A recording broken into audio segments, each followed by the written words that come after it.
Alors, ce soir, je vous présente, comme je l'ai dit tout à l'heure dans une autre vidéo, une nouvelle philosophie du mal. À savoir que chez toute personne, notamment les Saturniens, il y a un mal qui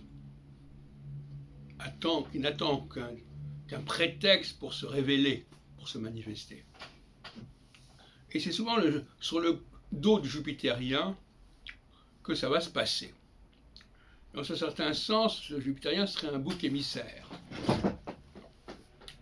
Il permettrait de,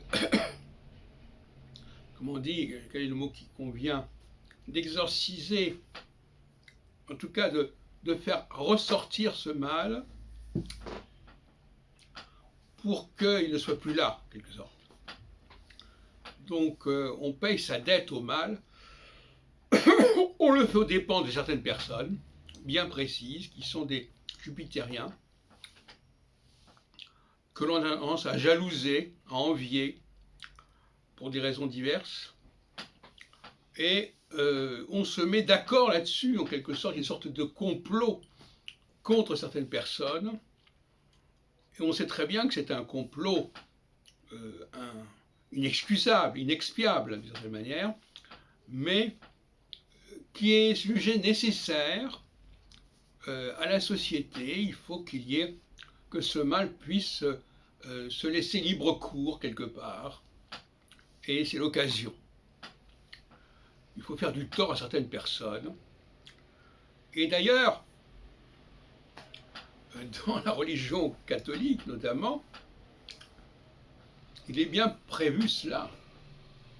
Il est bien prévu qu'il faut se faire pardonner pour des offenses, pour des torts qu'on a causés à autrui.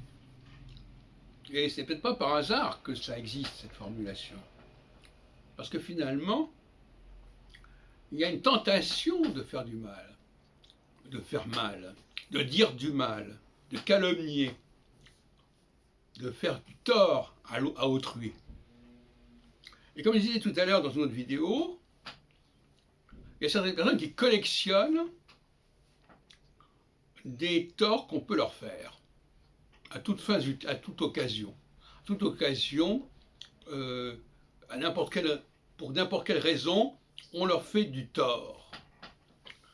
Et il leur faut une certaine résilience pour pouvoir le supporter.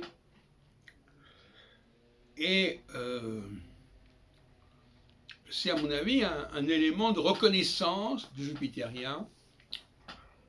On reconnaît le Jupitérien au fait qu'on lui a fait du tort. Et en quelque sorte, c'est un hommage du vice à la vertu.